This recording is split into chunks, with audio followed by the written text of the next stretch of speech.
आपको मोदी ने 15 लाख तो नहीं दिए, बल्कि 1 लाख करोड़ का कर्जदार जरूर बना दिया। मोदी के कार्यकाल में आजादी के बाद पहली बार आरबीआई यानी रिजर्व बैंक ऑफ इंडिया पर विकसित देशों को फायदा पहुंचाने का आरोप लगा है।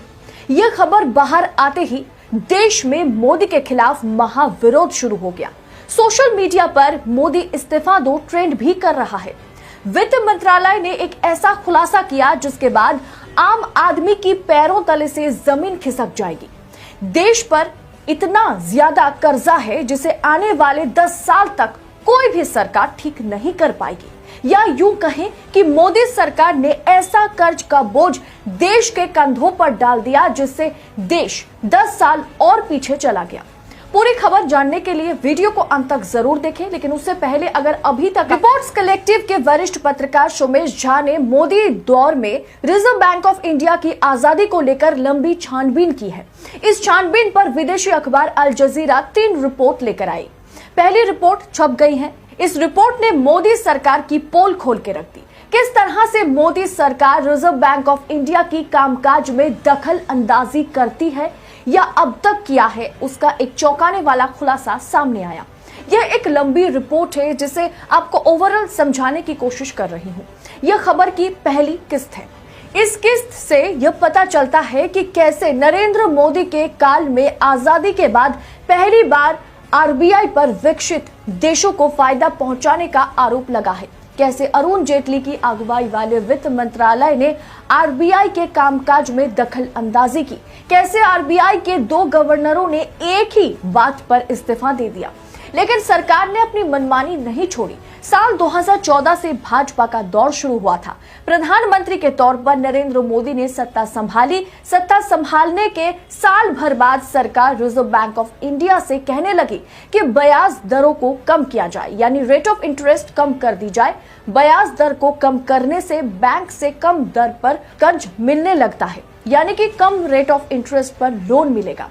रिजर्व बैंक ऑफ इंडिया का मानना था कि रेट ऑफ इंटरेस्ट कम करने से बढ़ती हुई महंगाई पर लगाम कसना या लगाम लगाना आने वाले समय में मुश्किल हो जाएगा। इसीलिए आरबीआई ब्याज दर यानी रेट ऑफ इंटरेस्ट कम करने के बजाय महंगाई को नियंत्रित कंट्रोल करने पर ज्यादा जोर दे रही थी। लेकिन सरकार मोदी की है, तो क्या हुआ कि रिजर्व बैंक ऑफ इंडिया के साथ मोदी सरकार की मनमानी शुरू हुई। मोदी सरकार ने सीधा आरबीआई पर आरोप लगाया कि आर्थिक तौर पर मजबूत दूसरे देशों को फायदा पहुंचाने के लिए रिजर्व बैंक ऑफ इंडिया काम कर रही है। नई बात यह है कि सरकार ने केंद्रीय बैंक के जरिए गोरे लोगों को फायदा पहुंचाने का आरोप लगाया।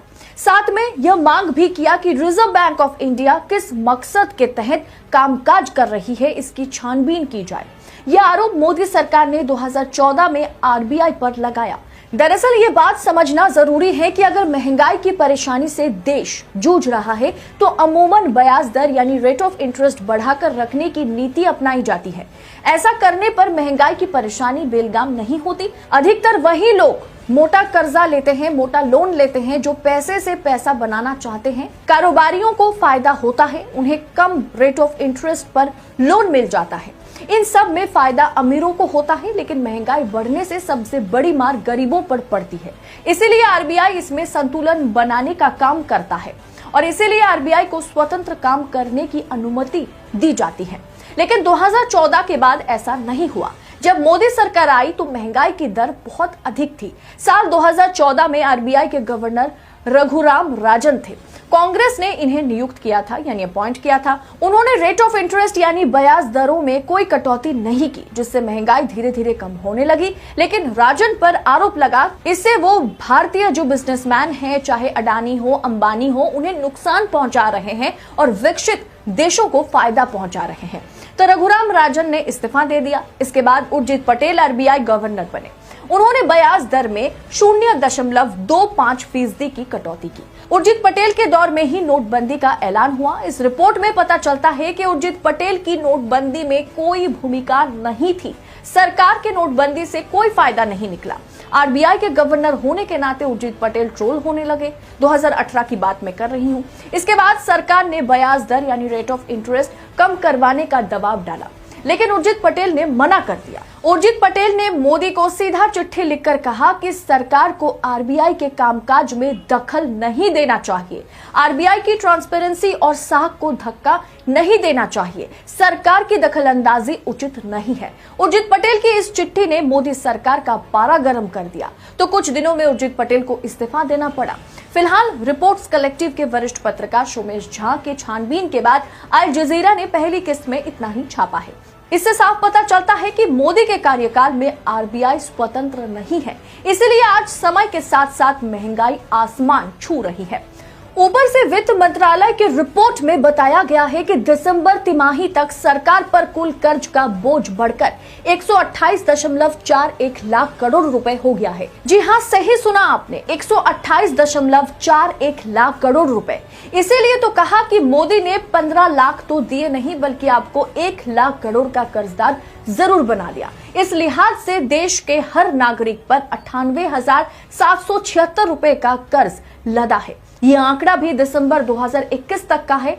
आज तो प्रति व्यक्ति 1 लाख रुपए का कर्ज मोदी सरकार चढ़ा चुकी है। सीधा गणित पकड़िए, देश की जनसंख्या लगभग 130 करोड़ और सरकार पर कर्ज है मोटा मोटा 130 लाख करोड़, तो हुआ ना हर व्यक्ति 1 लाख रुपए का कर्ज।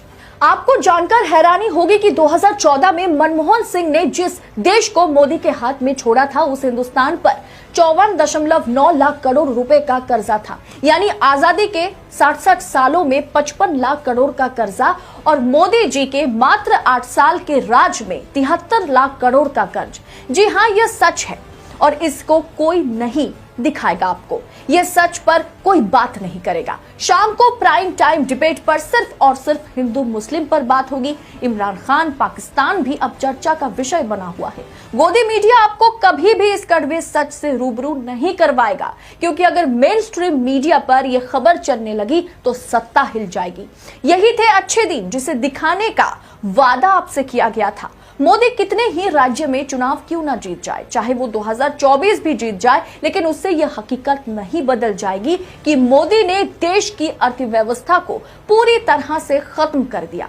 आपको क्या लगता है, क्यों मोदी जी सरकारी संपत्तियां बेच रहे, क्यों लोग बेरोजगार घूम रहे? सरकार देश जरूर चलाती है, लेकिन supreme court, reserve bank of India, election commission, इनकी कामकाज में दखलंदाजी लोकतंत्र को खत्म कर देता है।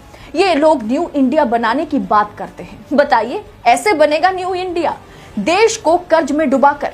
बेशक कोरोना काल इसमें शामिल है, लेकिन आप यह भी देखिए कि इसी दौरान पेट्रोल डीजल पर एक्साइज ड्यूटी बढ़ाकर सरकार कितना कमाई कर रही है। अब आप समझ रहे होंगे कि क्यों मोदी सरकार सार्वजनिक संपत्तियों, सरकारी कंपनियों और देश में उपलब्ध संसाधनों को जल्द से जल्द क्यों बेच रही है। क्योंकि मोदी सरकार ने इस देश को कर्ज में डुबा दिया है। इस सच्चाई को दबाना या लोगों तक पहुंचाना आपके हाथ में है। वीडियो को ज्यादा शेयर करेंगे तो इस सच्चाई के बारे में हर कोई जान पाएगा। इस पूरी रिपोर्ट पर आपकी राय क्या है? आरबीआई की कामकाज में मोदी सरकार की दखलंदाजी को आप किस नजर से देखते हैं? कमेंट बॉक्स में हमारे साथ जरूर शेयर करें। बाकी ऐसी तमाम खबरों के लिए देश नीति को सब्सक्राइब करें, क्योंकि देश नीति आप तक सिर्फ और सिर्फ सच पहुंचाता है। शुक्रिया।